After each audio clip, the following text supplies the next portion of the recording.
Merci madame. La parole est à monsieur Stéphane Claireau pour le groupe 2 RDP pour 5 minutes.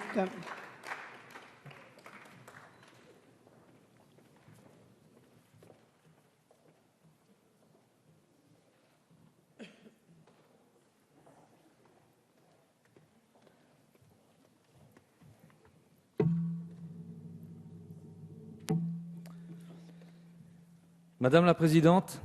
de la commission des affaires sociales, mesdames, messieurs les rapporteurs, mes chers collègues,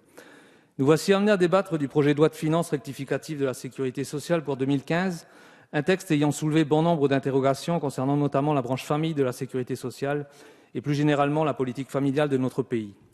Ma collègue Dominique Orliac étant intervenue sur le sujet plus longuement auparavant, je profiterai donc de cette tribune pour attirer votre attention sur plusieurs inégalités criantes dont souffrent les familles de Saint-Pierre-et-Miquelon, notamment en matière d'allocation familiale et de logement.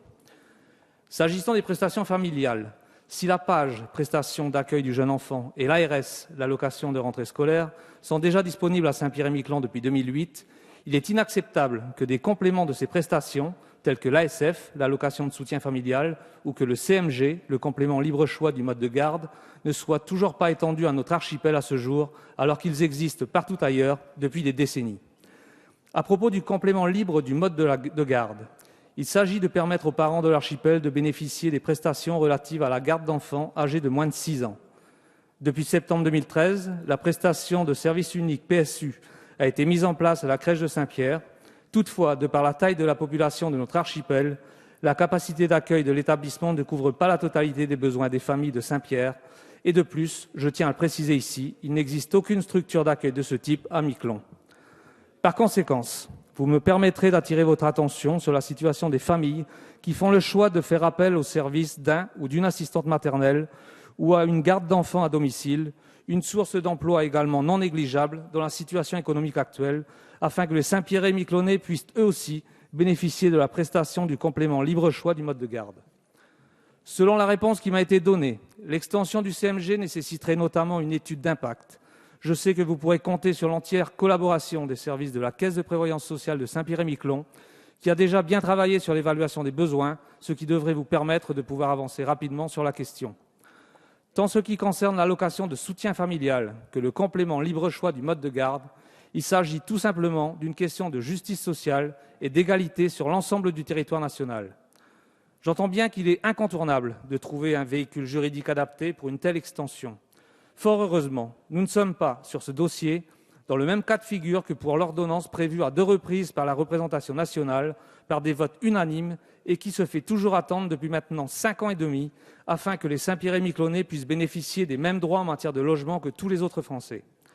Fort heureusement, s'agissant de l'allocation de soutien familial ou le complément libre choix du mode de garde, nul besoin d'habilitation pour légiférer par ordonnance. Nous sommes clairement dans le choix de la politique familiale et de la compétence de l'État, ce qui permet à l'État d'intervenir à n'importe quel moment et le plus rapidement possible en application de l'habilitation permanente prévue à l'article 74.1 de la Constitution. Ce sera en outre l'opportunité d'adapter ces dispositifs aux spécificités de notre territoire, notamment en matière de revalorisation des montants et plafonds de ressources, sur le modèle des prestations familiales dont nous avons obtenu l'extension à notre archipel en 2008. Une telle ordonnance, article 74.1, serait également l'occasion de résoudre un dysfonctionnement supplémentaire qui perdure depuis trop longtemps au préjudice des familles de Saint-Pierre et de Miquelon. L'inexistence locale de l'assurance vieillesse des parents au foyer, AVPF, notamment au bénéfice des parents faisant le choix hautement louable de s'occuper de leurs enfants souffrant de handicap. Pour résoudre d'un coup cette problématique et faire un acte de véritable justice sociale, il suffirait de prévoir par ordonnance une mention expresse d'applicabilité de l'article 1.381 du Code de la sécurité sociale au sein de l'ordonnance numéro 77-1102 du 26 septembre 1977, spécifique à l'organisation de la sécurité sociale dans notre archipel. Il s'agit là d'un dysfonctionnement et d'une injustice sociale qu'il est urgent de résoudre sans délai, en répondant ainsi à la demande unanime des responsables locaux et à l'attente des familles qui demeurent aujourd'hui dépourvues du soutien de base pour faire face à des situations aussi difficiles, alors que partout ailleurs, c'est un droit acquis. Je vous remercie pour votre attention et pour les réponses que vous serez en mesure d'apporter aux habitants de Saint-Pierre-et-Miquelon.